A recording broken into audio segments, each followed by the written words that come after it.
आ गए। क्या नाटक करते हो? आपका स्वागत है। अंदर जाता है। बहुत बढ़िया ड्रामा कर। आपका स्वागत है। आज बड़ी विचित्र स्थिति है सभापति महोदय कि जिनके दिल नहीं मिलते वे दल मिल चुके। जिनके दिल नहीं मिलते वे दल मिल चुके हैं और जिनके इतिहास में वैचारिक या व्यवहारिक संबंध या सिद्धांतिक संबंध न हो, वो आज लोकसभा चुनाव के लिए एक साथ होकर लोकतंत्र बचाने की आवाज लेकर आज सदन में आए। जहां मणिपुर हिंसा की बात की गई सभापति महोदय, इस मणिपुर की घटना का इस्तेमाल या मैं कहूं दुरुपयोग करके अपना लॉन्च पैड बनाने की ये कोशिश कर रहे हैं। जो मणिपुर में घटना घट रही है ये निंदनीय है, घोर निंदनीय है। कोई भी भारतीय नागरिक इसका सपोर्ट नहीं कर सकता। हम सबके लिए ये घोर निंदनीय घटना है।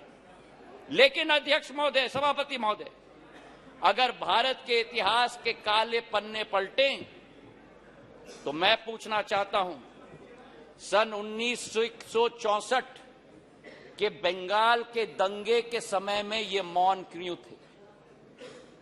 और अगर सन 1964 की हम बात न करें तो सन 84 के सिख दंगों के समय में जब 4000 हमारे सिख भाई बहनों को जिंदा जलाया गया था, तब ये मौन क्यों थे? मेरठ के सन 87 के दंगों के समय में ये मौन क्यों थे? और सन 1990 से 30 साल जो कश्मीर में 40,000 लोगों की मौत हुई और कश्मीर जल रहा था, तब ये मौन क्यों थे? और मैं अधीर रंजन जी का जो शब्द था, जो अंग्रेजी का कोटेशन उन्होंने दिया, इन सभी समय में एवरी मॉर्निंग सभापति महोदय, new widows were हाउलिंग, every morning new children were crying, every morning new houses were falling.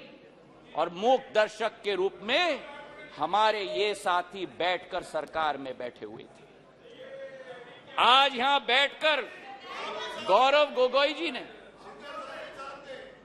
सबर रखो, सबर रखो, आराम से सुनो, सबर रखो, थोड़ा सीख लो।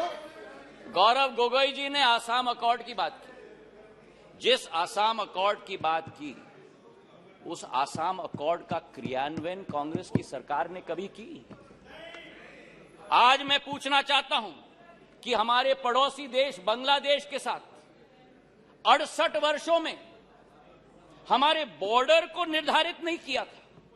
2014 में जब प्रधानमंत्री जी ने शपथ ली, 1 साल के अंदर बांग्लादेश का बॉर्डर निर्धारित करने का काम प्रधानमंत्री नरेंद्र मोदी जी ने किया।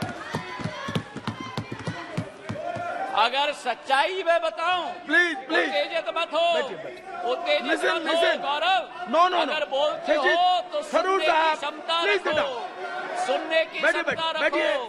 बैठिए, जनता ने आपकी चिल्लाने को आप बैठ जाइए, बैठ जाइए। सभापति महोदय, सभापति महोदय, नॉर्थ ईस्ट की सारी समस्या कांग्रेस की तुष्टीकरण की राजनीति के साथ शुरुआत हुई, जब उनको अपनी फायदा नॉर्थ ईस्ट में विदेशी घुसपैठियों को अंदर लेकर उनको नागरिकता देने की कावियात की शुरुआत और शरण और पहचान देने की कावियात की शुरुआत। चार्जशीट सभापति महोदय बड़ी लंबी है। 1960 के दशक में जब मणिपुर में अलगाववादी समूह ने हिंसा की शुरुआत की, जब वो जन्म हुआ तो वो कौन था जो उनके साथ बैठकर चर्चा करने के लिए तैयार था? वो कौन था जिन्होंने उनके साथ बैठकर समझौता किया? और आप भूल गए 1993 में जब 123 दिन मणिपुर जल रहा था, आपकी सरकार यहां भी थी, आपकी सरकार यहां भी थी, आपकी सरकार यहां भी थी और आपकी सरकार वहां भी थी। और आज आप मणिपुर के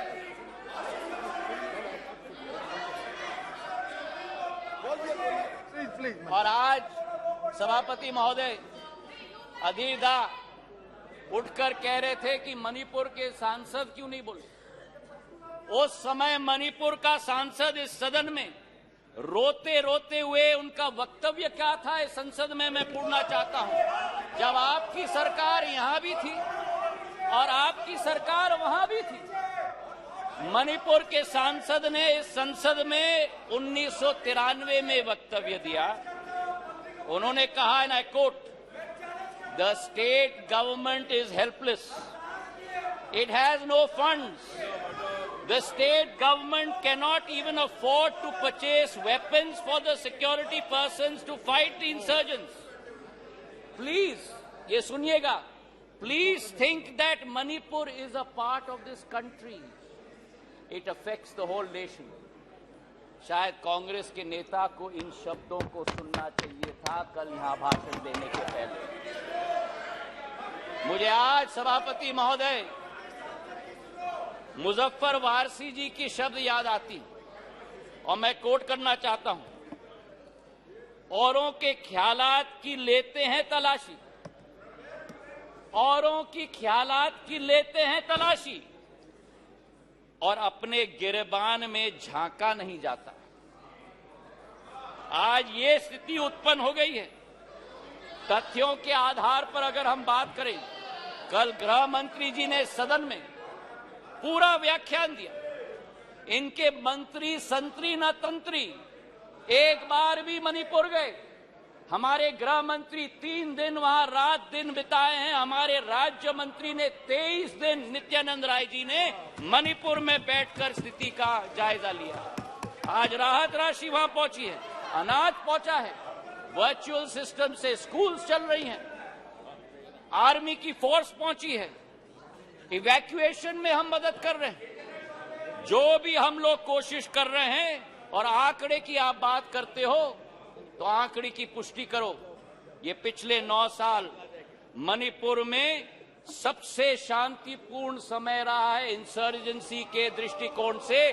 आपके 10 साल से 3 गुना कम इंसर्जेंसी हुई है और 6 गुना कम सिविलियन डेथ्स आज मणिपुर में हुआ है। सभापति महोदय, नॉर्थ ईस्ट की जब हम बात करते हैं, नॉर्थ ईस्ट की जब हम बात करते थे 1 दशक पहले, तो चित्र हमारे दिमाग में आता था। हिंसा का चित्र आता था, आतंक का चित्र आता था, अस्थिरता की चित्र आती थी। और उसके पीछे एक कारण है। उसके पीछे कारण यह है कि दशकों से जो सरकार रही थी, उनकी सोच विचारधारा थी कि अगर बॉर्डर विलेजेस में और उत्तर पूर्वी क्षेत्र में अगर विकास किया तो वहां जागरूकता उत्पन्न होगी, इसलिए उन्हें विकास से वंचित रखा जाए। हमारे प्रधानमंत्री ने 2015 में, देश के प्रधानमंत्री ने पहला कदम लिया। जो भी हिंसक संगठन थे मणिपुर के, उनके विरुद्ध सर्जिकल स्ट्राइक करके म्यांमार तक खदेड़ के भेज दिया था सभापति महोदय।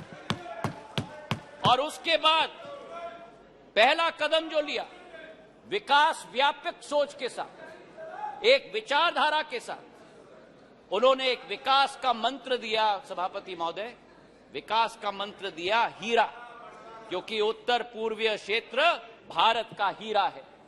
हीरा मतलब हाईवे, हीरा मतलब इंटरनेट, हीरा मतलब रेलवेज, हीरा मतलब एविएशन। और जिस उत्तर पूर्वी क्षेत्र में केवल 2500 करोड़ का रेलवे बजट होता था, आज 10,000 करोड़ रुपए का रेलवे बजट है। सभापति महोदय, आपको आश्चर्य होगा कि मेघालय जैसे राज्य को 100 साल इंतजार करना पड़ा, जब तक प्रधानमंत्री नरेंद्र मोदी जी नहीं बने, कि मेघालय को अपने 100 साल में पहला स्टेशन मिला जब बीजेपी और एनडीए की सरकार। नागालैंड को 100 साल बाद शोकुवी में एक रेलवे स्टेशन दूसरा रेलवे स्टेशन मिला। और इसी के साथ साथ जब यूपीए की सरकार थी उस समय सड़क की प्रगति और विकास, गडकरी साहब यहां बैठे हुए हैं, 1.5 किलोमीटर प्रतिदिन की कछुआ चाल के आधार पर चलती थी। प्रधानमंत्री नरेंद्र मोदी जी और गडकरी जी की जोड़ी ने आज उत्तर पूर्वी राज्य में 3.5 किलोमीटर प्रतिदिन की रफ्तार से आज सड़क बनाने का काम किया। हाईवेज और ब्रिजेस की जाल बनी। किरेन रिजिजू के साथ मेरा प्रवास वहां हुआ है। हमने दोनों देखा है कि भारत में अगर पानी पर सबसे लंबा पुल बना है तो अगर कहीं बना है तो ढोला सदय ब्रिज ब्रह्मपुत्र पर हमारे असम के राज्य में बना हुआ है। और उसी के साथ किसी ने कभी कल्पना नहीं की थी उत्तर पूर्वी राज्यों के बारे में, पर उत्तर पूर्वी राज्यों को विश्व के साथ जोड़ने का अगर संकल्प किसी का रहा तो भारत को म्यांमार और थाईलैंड के साथ सुपर हाईवे बनाने का काम प्रधानमंत्री नरेंद्र मोदी जी का रहा। मुझे तो आश्चर्य हुआ सभापति महोदय कि इनके अरुणाचल प्रदेश और सिक्किम, हमारा भी है पर मेरे साथी हैं, अरुणाचल प्रदेश के हमारे वहां के भी सांसद मेरे साथी, पर अरुणाचल प्रदेश और सिक्किम दो उत्तर पूर्वी राज्यों में आजादी के 67 वर्ष बाद भी एक भी एयरपोर्ट नहीं। 9 सालों में अरुणाचल में एक नहीं लेकिन 3 एयरपोर्ट तेजू, पासीघाट और होलोंगी बनी है और सिक्किम में पाक्योंग। जिस अरुणाचल प्रदेश में केवल 9 हवाई अड्डे थे, आज उस अरुणाचल प्रदेश में सभापति महोदय 17 हवाई अड्डे हैं। 17 हवाई अड्डे। जो 7 सिस्टर्स कहलाती थी उस समय में ये 7 निग्लेक्टेड सिस्टर्स थी। लेकिन प्रधानमंत्री जी के आने के बाद आज उत्तर पूर्व में प्रधानमंत्री जी के पूर्वोदय के मंत्र के साथ विकास का एक नया उदय पूर्वोदय में हो रहा है।